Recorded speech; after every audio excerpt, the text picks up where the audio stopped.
ਸਤਨਾਮ ਵਾਹਿਗੁਰੂ ਸਾਹਿਬ ਜੀ। ਧੰਨ ਧੰਨ ਸ੍ਰੀ ਗੁਰੂ ਨਾਨਕ ਦੇਵ ਜੀ। ਧੰਨ ਧੰਨ ਸ੍ਰੀ ਗੁਰੂ ਅਰਜਨ ਦੇਵ ਜੀ। ਧੰਨ ਧੰਨ ਸ੍ਰੀ ਗੁਰੂ ਰਾਮਦਾਸ ਸਾਹਿਬ ਜੀ।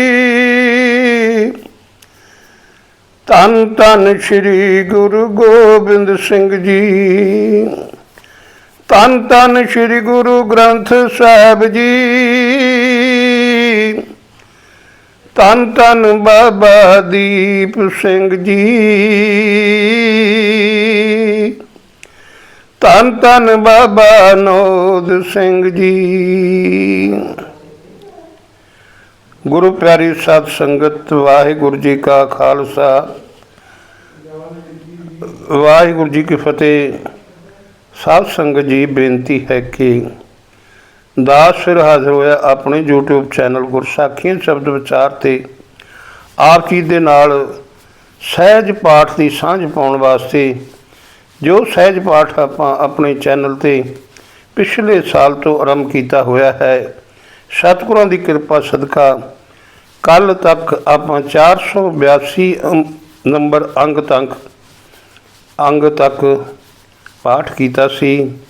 ਸਤਿਗੁਰੂ ਗੁਰੂ ਗ੍ਰੰਥ ਸਾਹਿਬ ਜੀ ਕਿਰਪਾ ਕਰਨ, ਇਸ ਤੋਂ ਅਗਲਾ ਪਾਠ 483 ਅੰਗ ਤੋਂ ਪਾਠ ਕਰਵਾ ਲੈਣ। ਸਤਿਗੁਰੂ ਆਪਣੀ ਸੇਵਾ ਆਪ ਹੀ ਕਰਵਾਉਂਦੇ ਹਨ ਮਿਹਰ ਕਰਕੇ। ਅਤੇ ਇਹ ਮਿਹਰ ਤਾਂ ਹੁੰਦੀ ਹੈ ਜੇ ਸਾਧ ਸੰਗਤ ਤੁਸੀਂ ਮਿਹਰ ਕਰਦੇ ਹੋ, ਤੁਸੀਂ ਕਿਰਪਾ ਕਰਦੇ ਹੋ, ਤੁਸੀਂ ਅਰਦਾਸ ਸਤਿਗੁਰੂ ਦੇ ਚਰਨਾਂ ਵਿੱਚ ਕਰਦੇ ਹੋ। ਕਰੋ ਜੀ ਕਿਰਪਾ, ਕਰੋ ਜੀ ਅਰਦਾਸ ਸਤਿਗੁਰੂ ਦੇ ਚਰਨਾਂ ਦੇ ਵਿੱਚ। ਸਾਰੇ ਕਰੋ ਜੀ ਉਚਾਰਨ ਸਤਨਾਮ ਸ੍ਰੀ ਵਾਹਿਗੁਰੂ ਸਾਹਿਬ ਜੀ। ਇੱਕ ਵਾਰ ਫਿਰ ਕਰੋ ਜੀ ਕਿਰਪਾ ਅਤੇ ਸਾਰੇ ਆਖੋ ਜੀ ਧੰਨ ਧੰਨ ਸ੍ਰੀ ਗੁਰੂ ਗ੍ਰੰਥ ਸਾਹਿਬ ਜੀ। ਧੰਨ ਧੰਨ ਬਾਬਾ ਦੀਪ ਸਿੰਘ ਜੀ। ਧੰਨ ਧੰਨ ਬਾਬਾ ਨੌਦ ਸਿੰਘ ਜੀ। ਆਸਾ ਭਗਤ ਕਬੀਰ ਜੀ, ਆਸਾ ਰੋਜਾ ਧਰੇ ਮਨਾਵੇ ਲੋ, ਸਵਾਦਤ ਜੀ ਸ਼ਿੰਗਾਰੇ।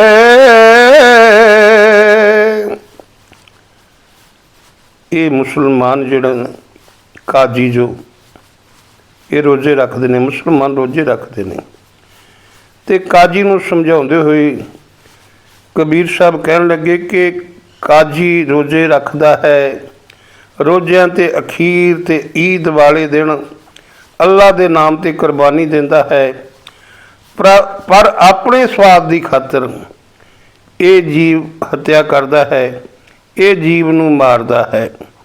ਆਪ ਦੇਖ ਅਵਰ ਨਹੀਂ ਦੇਖੇ, ਕਾਹੇ ਕੋ ਚਖ ਮਾਰੇ। ਆਪਣੇ ਹੀ ਸਵਾਰਥ ਨੂੰ ਆਪਣੀਆਂ ਅੱਖਾਂ ਅੱਗੇ ਰੱਖ ਕੇ ਹੋਰਨਾਂ ਦੀ ਪਰਵਾਹ ਨਹੀਂ ਕਰਦਾ। ਹੋਰਨਾਂ ਦੀ ਪਰਵਾਹ ਨਾ ਕਰਕੇ ਇਹ ਸਭ ਜਿਹੜਾ ਉਹਦਾ ਉਦਮ ਹੈ ਇਹ ਵਿਅਰਥ ਜਾਂਦਾ ਹੈ। ਇਹ ਇਸ ਤਰ੍ਹਾਂ ਵਿਅਰਥ ਜਾਂਦਾ ਹੈ ਕਿ ਜਿਵੇਂ ਗੱਪਾਂ ਮਾਰਨ ਵਾਲੀ ਗੱਲ ਹੁੰਦੀ ਹੈ ਵੀ ਗੱਪਾਂ ਮਾਰੀ ਜਾਣੀਆਂ, ਝੱਖ ਮਾਰੀ ਜਾਣੀ। ਇਸ ਤਰ੍ਹਾਂ ਇਹ ਇਹਦੇ ਵੱਲੋਂ ਜਿਹੜਾ ਇਹ ਰੋਜ਼ਾ ਰੱਖਣਾ, ਬੱਕਰੇ ਨੂੰ ਮਾਰਨਾ, ਇਹ ਝੱਖ ਮਾਰਨ ਵਾਲੀ ਗੱਲ ਹੋ ਜਾਂਦੀ ਹੈ। ਕਾਜੀ ਸਾਹਿਬ ਏਕ ਤੋ ਹੀ ਮੈਂ, ਤੇਰਾ ਸੋਚ ਵਿਚਾਰ ਨ ਦੇਖੇ। ਹੇ ਕਾਜੀ, ਸਾਰੇ ਜਗਤ ਦਾ ਮਾਲਕ ਇੱਕ ਰੱਬ ਹੈ। ਉਹ ਤੇਰਾ ਵੀ ਰੱਬ ਹੈ, ਉਹ ਤੇਰਾ ਵੀ ਸਾਹਿਬ ਹੈ, ਤੇਰਾ ਵੀ ਮਾਲਕ ਹੈ ਅਤੇ ਤੇਰੇ ਵੀ ਅੰਦਰ ਮੌਜੂਦ ਹੈ, ਪਰ ਤੂੰ ਸੋਚ ਵਿਚਾਰ ਕੇ ਤੱਕਦਾ ਨਹੀਂ। ਖਬਰ ਨਾ ਕਰੇ ਦੀਨ ਕੇ ਬੋਰੇ, ਤਾਂ ਤੇ ਜਨਮ ਅਲੇਖੇ ਰਹਾਓ। ਇਹ ਰਹਾਓ ਵਾਲੀ ਪੰਕਤੀ ਹੈ। ਇਸ ਵਿੱਚ ਸਾਰੇ ਸ਼ਬਦ ਦਾ ਜਿਹੜਾ ਉਹ ਅੰਤਰੀਵ ਭਾਵ ਹੁੰਦਾ ਹੈ ਕਾਜੀ ਸਾਹਿਬ ਕਹਿਣ ਲੱਗੇ, ਕਾਜੀ ਸਾਹਿਬ ਨੂੰ ਕਹਿਣ ਲੱਗੇ, ਕਬੀਰ ਸਾਹਿਬ ਕਾਜੀ ਨੂੰ ਕਹਿਣ ਲੱਗੇ, ਦੀਨ ਕੇ ਬੋਰੇ, ਮਜ਼ਹਬ ਦੀ ਸ਼ਰ੍ਹਾ ਵਿੱਚ ਕਮਲੇ ਹੋਏ ਕਾਜੀ, ਇਹ ਸ਼ਰ੍ਹਾ ਵਿੱਚ ਕਮਲੇ ਹੋਏ ਕਾਜੀ, ਤੂੰ ਇਸ ਭੇਦ ਨੂੰ ਸਮਝਦਾ ਨਹੀਂ। ਇਸ ਵਾਸਤੇ ਤੇਰੀ ਉਮਰ, ਤੇਰਾ ਜੀਵਨ ਵਿਅਰਥ ਜਾ ਰਿਹਾ ਹੈ। ਰਾਵ ਦਾ ਮਰਨ ਦਾ ਥੋੜਾ ਜਿਹਾ ਵਿਸ਼ਰਾਮ ਦੇਣਾ। ਸਾਚ ਕਤੇਬ ਬਖਾਨੇ ਅਲੈ, ਨਾਰ ਪੁਰਖ ਨਹੀਂ ਕੋਈ।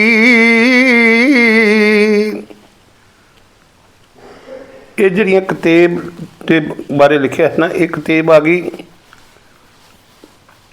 ਕੁਰਾਨ, ਤੋਰੇਤ, ਅੰਜੀਲ, ਜ਼ਬੂਰ। ਇਹ ਕਾਜੀ ਤੁਹਾਡੀਆਂ ਆਪਣੀਆਂ ਮਜ਼ਹਬੀ ਕਿਤਾਬਾਂ ਵੀ ਇਹੀ ਆਖਦੀਆਂ ਹਨ ਕਿ ਅੱਲਾ ਸਦਾ ਕਾਇਮ ਰਹਿਣ ਵਾਲਾ ਹੈ। ਸਾਰੀ ਦੁਨੀਆ ਅੱਲਾ ਦੀ ਪੈਦਾ ਕੀਤੀ ਹੋਈ ਹੈ। ਉਸ ਅੱਲਾ ਦੇ ਨੂਰ ਤੋਂ ਬਿਨਾਂ ਕੋਈ ਜਨਾਨੀ ਮਰਦ ਜਿਉਂਦਾ ਨਹੀਂ ਰਹਿ ਸਕਦਾ। ਪੜ੍ਹੇ ਗੁਣੇ ਨਹੀਂ ਕਿਛ ਬੋਰੇ, ਜੋ ਦਿਲ ਮੈਂ ਖਬਰ ਨਾ ਹੋਈ। ਇਹ ਜਿਹੜੀਆਂ ਮਜ਼ਹਬੀ ਕਿਤਾਬਾਂ ਨਾਲ ਨਿਹਰਾਪਣ ਤੇ ਕਾਜੀ ਕੋਈ ਲਾਭ ਨਹੀਂ ਮਿਲਦਾ। ਕਾਜੀ ਜੇ ਤੇਰੇ ਦਿਲ ਵਿੱਚ ਇਹ ਸੂਝ ਨਹੀਂ ਨਾ ਪਈ, ਜੇ ਤੇਰੇ ਦਿਲ ਵਿੱਚ ਇਹ ਗੱਲ ਨਹੀਂ ਪਈ ਕਿ ਪਰਮਾਤਮਾ ਵਾਹਿਗੁਰੂ ਅੱਲਾ ਇੱਕ ਹੈ, ਤੇ ਫਿਰ ਇਹ ਜਿਹੜੀਆਂ ਮਜ਼ਹਬੀ ਕਿਤਾਬਾਂ ਤੂੰ ਪੜ੍ਹੀ ਜਾਂਦਾ ਨਾ, ਜਿਹੜਾ ਕੁਰਾਨ ਪੜ੍ਹਦਾ ਹੈ, ਇਹ ਨੂੰ ਪੜ੍ਹਨ ਦਾ ਕੋਈ ਫਾਇਦਾ ਨਹੀਂ, ਕੋਈ ਲਾਭ ਨਹੀਂ। ਜੇਕਰ ਤੂੰ ਇਸੇ ਵਿੱਚੋਂ ਕੋਈ ਗੱਲ ਸਮਝਦਾ ਨਹੀਂ, ਫਿਰ ਪੜ੍ਹਨ ਦਾ ਕੀ ਲਾਭ ਹੈ। ਇਹ ਪਿਆਰਿਓ, ਇਹ ਗੱਲ ਉਸ ਕਾਜੀ ਨੂੰ ਬੇਸ਼ੱਕ ਕਹੀ ਹੈ, ਪਰ ਇਹ ਗੱਲ ਸਾਡੇ ਸਾਰਿਆਂ 'ਤੇ ਹੀ ਢੁਕਦੀ ਹੈ ਕਿ ਸ੍ਰੀ ਗੁਰੂ ਗ੍ਰੰਥ ਸਾਹਿਬ ਜੀ ਤੋਂ ਆਪਾਂ ਜੋ ਪਾਠ ਕਰਦੇ ਹਾਂ, ਜੋ ਉਸ ਪਾਠ ਕਰਨ ਦਾ ਫਾਇਦਾ ਕੋਈ ਨਹੀਂ ਜਿੰਨਾ ਚਿਰ ਉਸ ਪਾਠ ਦੇ ਵਿੱਚ ਜੋ ਸਤਿਗੁਰੂ ਸਾਨੂੰ ਸਮਝਾਉਂਦੇ ਨੇ ਉਸ ਨੂੰ ਸਮਝਣ ਦਾ ਯਤਨ ਨਹੀਂ ਕਰਦੇ, ਉਹਨੂੰ ਆਪਾਂ ਸਮਝਦੇ ਨਹੀਂ ਕਿ ਇਸ ਪਾਠ ਦੇ ਵਿੱਚ ਸਤਿਗੁਰੂ ਕੀ ਕਹਿ ਰਹੇ ਨੇ। ਅੱਲਾ ਗੈਬ ਸਗਲ ਕਟ ਪੀਤਰ, ਹਿਰਦੈ ਲਿਓ ਬਤਾਈ, ਹਿਰਦੇ ਲਿਓ ਵਿਚਾਰੀ। हे ਕਾਜੀ, ਮੈਂ ਤੈਨੂੰ ਕੂਕ ਕੂਕ ਕੇ ਕਹਿਣਾ ਹਾਂ, ਮੈਂ ਪੂਰੇ ਯਕੀਨ ਨਾਲ ਇਹ ਆਖਦਾ ਕਿ ਜੇ ਤੂੰ ਵੀ ਆਪਣੇ ਦਿਲ ਵਿੱਚ ਵਿਚਾਰ ਕਰਕੇ ਵੇਖ ਲੈ ਕਿ ਪਰਮਾਤਮਾ ਜਿਹੜਾ ਤੇਰੇ ਹਿਰਦੇ ਵਿੱਚ ਲੁਕਿਆ ਹੋਇਆ ਹੈ, ਤੇਰੇ ਹਿਰਦੇ ਵਿੱਚ ਹੈ। ਹਿੰਦੂ ਤੁਰਕ ਦੋਹਾਂ ਮੈਂ ਇੱਕ ਹੈ, ਕਹੀਏ ਕਬੀਰ ਪੁਕਾਰੀ। ਰੱਬ ਸਾਰਿਆਂ ਵਿੱਚ ਲੁਕਿਆ ਬੈਠਾ ਹੈ, ਭਾਵੇਂ ਕੋਈ ਹਿੰਦੂ ਹੈ ਤੇ ਭਾਵੇਂ ਕੋਈ ਮੁਸਲਮਾਨ ਹੈ। ਹਿੰਦੂ ਦੇ ਵਿੱਚ ਵੀ ਉਹੋ ਹੀ ਰੱਬ ਵਸਦਾ ਹੈ, ਮੁਸਲਮਾਨ ਵਿੱਚ ਵੀ ਉਹੋ ਹੀ ਰੱਬ ਵਸਦਾ ਹੈ। ਇਹ ਠੀਕ ਹੈ ਕਿ ਆਪਾਂ ਨਾਮ ਵੱਖਰੇ ਵੱਖਰੇ ਰੱਖੇ ਹੋਏ ਨੇ, ਕੋਈ ਅੱਲਾ ਕਹਿ ਦਿੰਦਾ ਹੈ, ਕੋਈ ਪਰਮੇਸ਼ਰ ਕਹਿ ਦਿੰਦਾ ਹੈ, ਕੋਈ ਗੌਡ ਕਹਿ ਦਿੰਦਾ ਹੈ, ਕੋਈ ਕੁਛ ਕਹਿ ਦਿੰਦਾ ਹੈ, ਵੱਖਰੇ ਵੱਖਰੇ ਨਾਮ ਰੱਖੇ ਹੋਏ ਨੇ। ਗੁਰੂ ਗ੍ਰੰਥ ਸਾਹਿਬ ਦੇ ਵਿੱਚ ਸਹਸਰਨਾਮਾ ਦਰਜ ਹੈ, 1000 ਨਾਮ ਤੇ ਗੁਰੂ ਗ੍ਰੰਥ ਸਾਹਿਬ ਦੇ ਵਿੱਚ ਦੱਸੇ ਹਨ। ਸੋ ਕਬੀਰ ਸਾਹਿਬ ਇਹ ਕਹਿ ਰਹੇ ਹਨ ਕਿ ਰੱਬ ਇੱਕ ਹੈ, ਸਾਰੇ ਸਰੀਰਾਂ ਵਿੱਚ ਲੁਕਿਆ ਹੋਇਆ ਹੈ, ਤੇ ਨਾਮ ਵੱਖਰੇ ਵੱਖਰੇ ਰੱਖੇ ਹੋਏ ਨੇ। ਵੱਖ ਵੱਖ ਮਜ਼ਹਬਾਂ ਵਾਲਿਆਂ ਨੇ ਆਪਣੇ ਵੱਖਰੇ ਵੱਖਰੇ ਨਾਮ ਰੱਖੇ ਹੋਏ ਨੇ। ਆਸਾ ਭਗਤ ਕਬੀਰ ਜੀ ਤਪਦਾ ਇੱਕ ਤੁਕਾ, ਕੀਓ ਸੰਗਾਰ ਮਿਲਣ ਕੇ ਤਾਈ, ਹਰ ਨਾਮ ਮਿਲਣ ਜਗ ਜੀਵਨ ਗਸਾਈ। ਮੈਂ ਪ੍ਰਮਾਤਮਾ ਨੂੰ, ਪਰਮੇਸ਼ਰ ਨੂੰ, ਪਤੀ ਨੂੰ ਮਿਲਣ ਦਾ ਆਪਣੇ ਪਤੀ ਪ੍ਰਭੂ ਨੂੰ ਮਿਲਣ ਲਈ ਸ਼ਿੰਗਾਰ ਲਾਇਆ। ਹੁਣ ਇੱਥੇ ਵਿਚਾਰਨ ਵਾਲੀ ਗੱਲ ਹੈ ਕਿ ਆਪਣੀ ਆਤਮਾ ਜਿਹੜੀ ਆ ਇਹਦਾ ਪਤੀ ਪਰਮਾਤਮਾ ਹੈ, ਪ੍ਰਭੂ ਹੈ, ਤੇ ਪ੍ਰਭੂ ਨੂੰ ਮਿਲਣ ਲਈ ਆਪਾਂ ਕਾਹਦਾ ਸ਼ਿੰਗਾਰ ਲਾਉਣਾ ਹੈ? ਨਾਮ ਦਾ ਸ਼ਿੰਗਾਰ ਲਾਉਣਾ ਹੈ, ਨਾਮ ਜਪਣਾ ਹੈ, ਨਾਮ ਦਾ ਸ਼ਿੰਗਾਰ ਕਰਨਾ ਹੈ।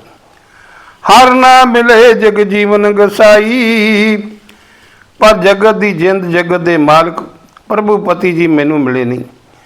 ਕਿਉਂਕਿ ਮਿਲੇ ਇਸ ਕਰਕੇ ਨਹੀਂ ਹਨ ਕਿ ਜਿਹੜਾ ਸ਼ਿੰਗਾਰ ਲਾਇਆ ਨਾ ਉਹ ਨਾਮ ਦਾ ਨਹੀਂ ਲਾਇਆ, ਉਹ ਮਾਇਆ ਦਾ ਲੱਗਾ ਹੋਇਆ। ਹਰ ਮੇਰੋ ਪਿਰ ਹਉ ਹਰ ਕੀ ਬੋਰੀਆ,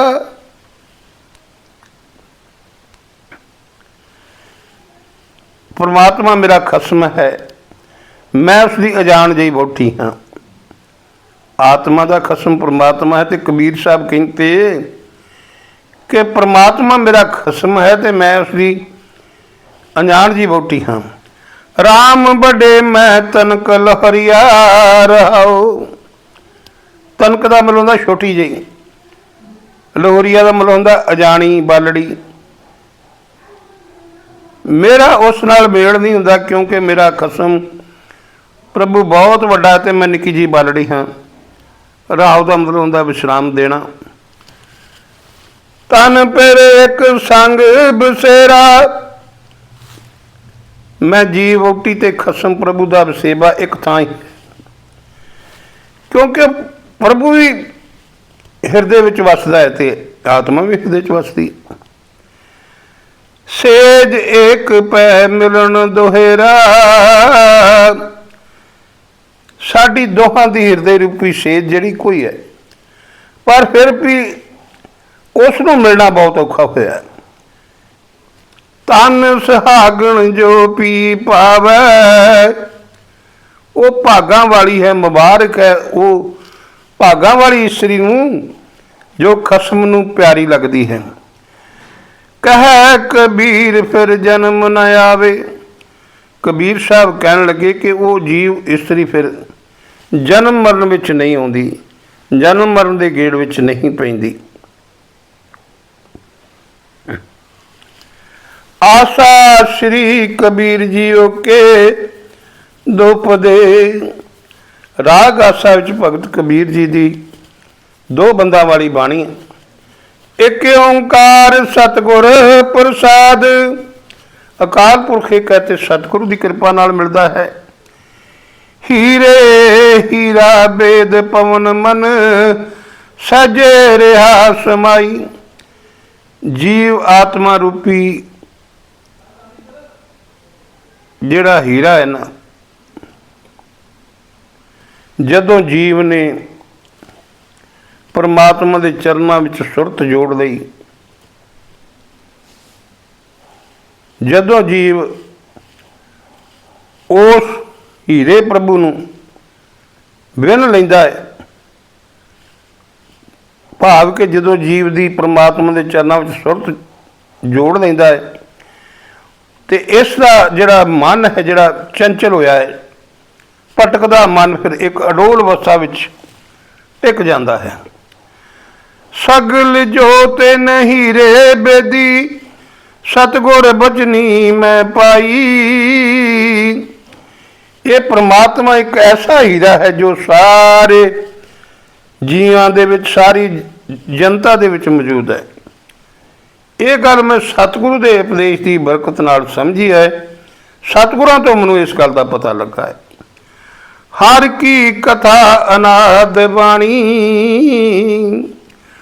ਪ੍ਰਭੂ ਦੀ ਸਿਫਤ ਸਲਾਹ ਨਾਲ ਤੇ ਇੱਕ ਰਸ ਗੁਰੂ ਦੀ ਬਾਣੀ ਵਿੱਚ ਜੁੜ ਕੇ ਪਤਾ ਲੱਗਾ ਹੈ। ਹੰਸ ਹੋਏ ਹੀਰਾ ਲੈ ਪੁਜਾਣੀ ਰਹਾਓ, ਜੋ ਜੀਵ ਹੰਸ ਬਣ ਜਾਂਦਾ ਹੈ ਉਹ ਪ੍ਰਭੂ ਹੀਰੇ ਨੂੰ ਪਛਾਣ ਲੈਂਦਾ ਹੈ,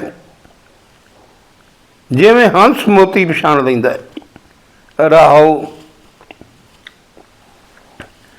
ਕਹਿ ਕਬੀਰਾ ਹੀਰਾ ਅਸ ਦੇਖਿਓ ਜਗ ਮੈਂ ਰਿਹਾ ਸਮਾਈ, ਕਬੀਰ ਸਾਹਿਬ ਕਹਿਣ ਲੱਗੇ ਕਿ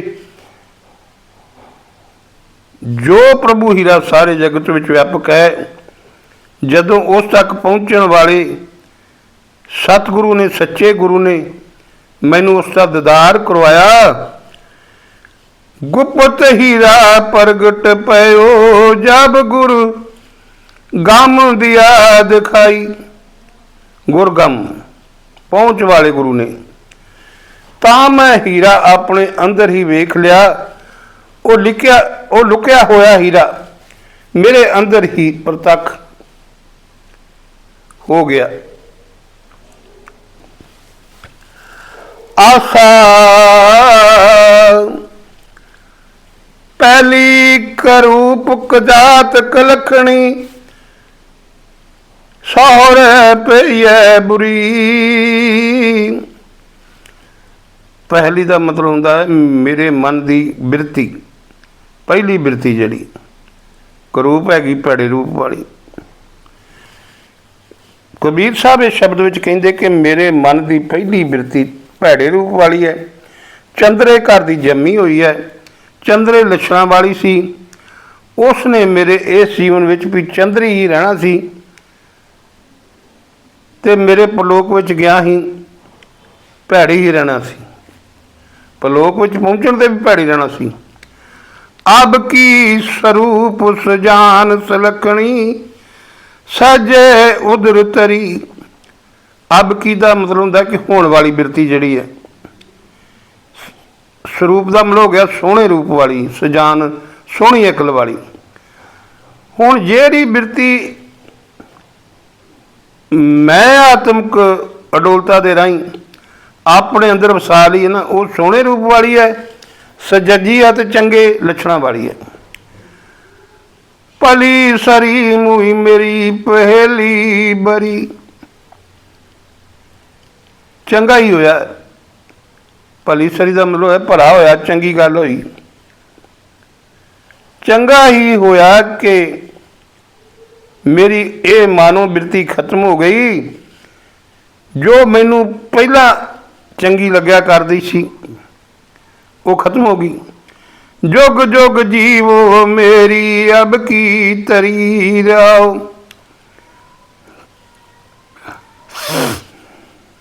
जिहड़ी बिरती हुण मैनू मिली है ना, रब करे सदा ही रवे, जुग जुग जीवे भी सदा ही रवे, सदा जींदी रवे, कदी अंदरों ना मरे। राह वाली पंक्ति।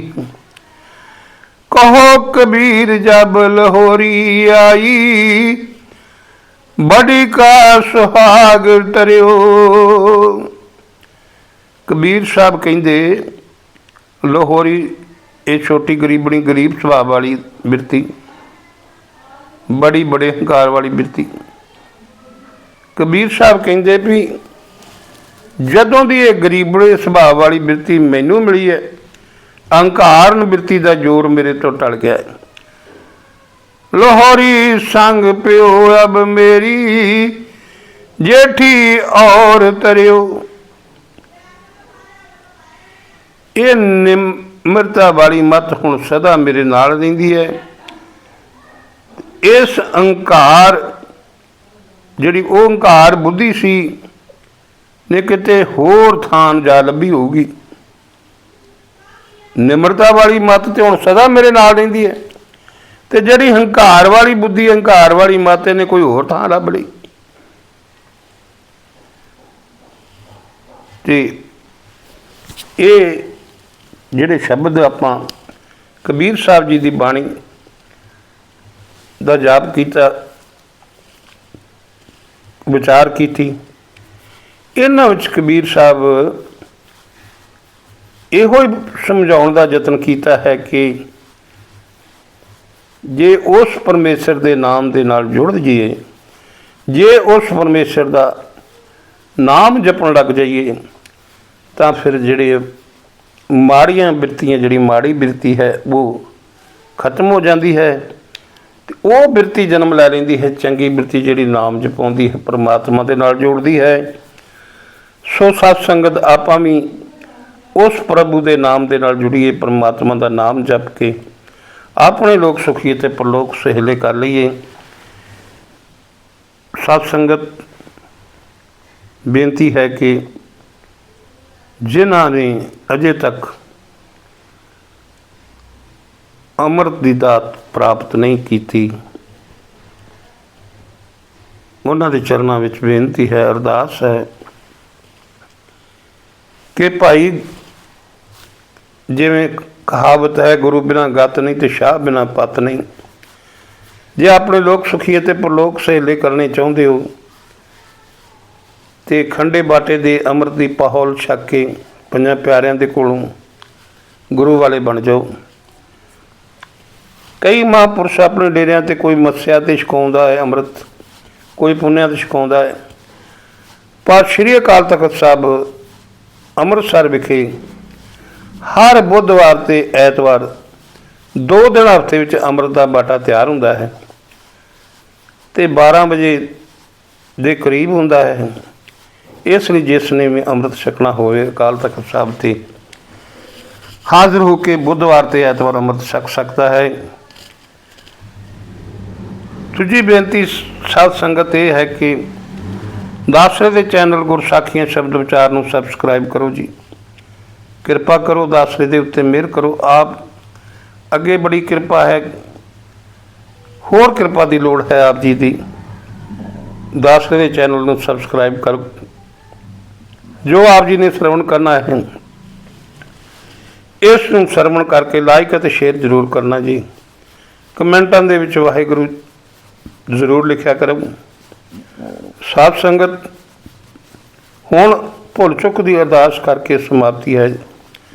ਹੇ ਰੁਮਾਣਿਆਂ ਦੇ ਮਾਣ ਸਤਿਗੁਰੂ ਨੇ, ਤਾਣਿਆਂ ਦੇ ਤਾਣ ਸਤਿਗੁਰੂ ਜੀ, ਨਿਓਟਿਆਂ ਦੇ ਓਟ ਸਤਿਗੁਰੂ, ਧੰਨ ਧੰਨ ਨਿਰੰਕਾਰ ਸੋ ਸੱਚੇ ਪਾਤਸ਼ਾਹ ਸਾਹਿਬ ਸ੍ਰੀ ਗੁਰੂ ਗ੍ਰੰਥ ਸਾਹਿਬ ਜੀ ਮਹਾਰਾਜ। ਆਪ ਜੀ ਦੀ ਹਜ਼ੂਰੀ ਅੰਦਰ ਅਰਦਾਸ ਬੇਨਤੀ ਜੋਦੜੀ ਦਰ ਪ੍ਰਵਾਨ ਕਰਨੀ। ਸੱਚੇ ਪਿਤਾ ਧੰਨ ਧੰਨ ਸ੍ਰੀ ਗੁਰੂ ਗ੍ਰੰਥ ਸਾਹਿਬ ਜੀ ਆਪ ਜੀ ਦੀ ਅਗਾਧ ਬੋਧ ਬਾਣੀ ਪੜ੍ਹਦੇ ਹੋਇਆਂ ਦਾਸ ਵੱਲੋਂ ਅਨੇਕਾਂ ਭੁੱਲਾਂ ਗਲਤੀਆਂ ਹੋਈਆਂ ਹਨ। ਅਣਜਾਣ ਤੇ ਭੁੱਲਣਹਾਰ ਬੱਚਾ ਸਮਝ ਕੇ ਮਾਫ਼ ਕਰ ਦੇਣਾ। ਅੱਗੇ ਤੋਂ ਸ਼ੁੱਧ ਤੇ ਸਪਸ਼ਟ ਬਾਣੀ ਪੜ੍ਹਨ ਦੀ ਬਲ ਬੁੱਧੀ ਬਖਸ਼ਿਸ਼ ਕਰਨਾ। ਆਦੀਆਂ ਵਿਆਦੀਆਂ ਦੁੱਖਾਂ ਕਲੇਸ਼ਾਂ ਦਾ ਨਾਸ਼ ਕਰਕੇ ਆਪਣੇ ਭਜਨ ਦਾ ਪ੍ਰਤਾਪ ਬਖਸ਼ਿਸ਼ ਕਰਨਾ। ਸਹੀ ਪਿਆਰੇ ਗੁਰਮੁਖ ਆਦਮੀ ਮਿਲਣੇ ਜਿਨ੍ਹਾਂ ਦੇ ਮਿਲਿਆ ਤੇਰਾ ਨਾਮ ਚਿੱਤ ਆਵੇ। ਆਦੀਆਂ ਵਿਆਦੀਆਂ ਦੁੱਖਾਂ ਕਲੇਸ਼ਾਂ ਦਾ ਨਾਸ਼ ਕਰਕੇ ਆਪਣੇ ਭਜਨ ਦਾ ਪ੍ਰਤਾਪ, ਆਪਣੇ ਚਰਨਾਂ ਦੀ ਪ੍ਰੀਤ ਤੇ ਪ੍ਰਤੀਤ ਬਖਸ਼ਿਸ਼ ਕਰੋ। ਚੈਨਲ ਗੁਰਸਾਖੀਆਂ ਸ਼ਬਦ ਵਿਚਾਰ ਤੇ ਮਿਹਰ ਭਰਿਆ ਹੱਥ ਰੱਖੋ। ਇਸ ਨੂੰ ਚੜ੍ਹਦੀ ਕਲਾ ਵੱਲ ਲੈ ਕੇ ਜਾਓ। ਸੱਚੇ ਪਾਤਸ਼ਾਹ ਜੀਓ, ਇਹ ਸੱਚੇ ਪਿਤਾ ਧੰਨ ਧੰਨ ਸ੍ਰੀ ਗੁਰੂ ਗ੍ਰੰਥ ਸਾਹਿਬ ਜੀ, ਜੋ ਸੰਗਤ ਇਸ ਚੈਨਲ ਨਾਲ ਜੁੜੀ ਹੋਈ ਹੈ ਉਹਨਾਂ ਸੰਗਤਾਂ ਦੀ ਚੜ੍ਹਦੀ ਕਲਾ ਕਰਨੀ, ਉਹਨਾਂ ਦੇ ਸਿਰ 'ਤੇ ਮਿਹਰ ਭਰਿਆ ਹੱਥ ਰੱਖਣਾ, ਉਹਨਾਂ ਦੀਆਂ ਮਨੋਕਾਮਨਾਵਾਂ ਸੰਪੂਰਨ ਕਰਨਾ। ਸਹੀ ਪਿਆਰੇ ਗੁਰਮੁਖ ਆਦਮੀ ਮਿਲਣਾ ਜਿਨ੍ਹਾਂ ਦਾ ਮਿਲਿਆ ਤੇਰਾ ਨਾਮ ਚਿੱਤ ਆਵੇ। ਨਾਨਕ ਨਾਮ ਚੜ੍ਹਦੀ ਕਲਾ, ਤੇਰੇ ਭਾਣੇ ਸਰਬੱਤ ਦਾ ਭਲਾ। ਵਾਹਿਗੁਰੂ ਜੀ ਕਾ ਖਾਲਸਾ, ਵਾਹਿਗੁਰੂ ਜੀ ਕੀ ਫਤਿਹ। ਸਤਿਨਾਮ ਵਾਹਿਗੁਰੂ, ਸਤਿਨਾਮ ਵਾਹਿਗੁਰੂ।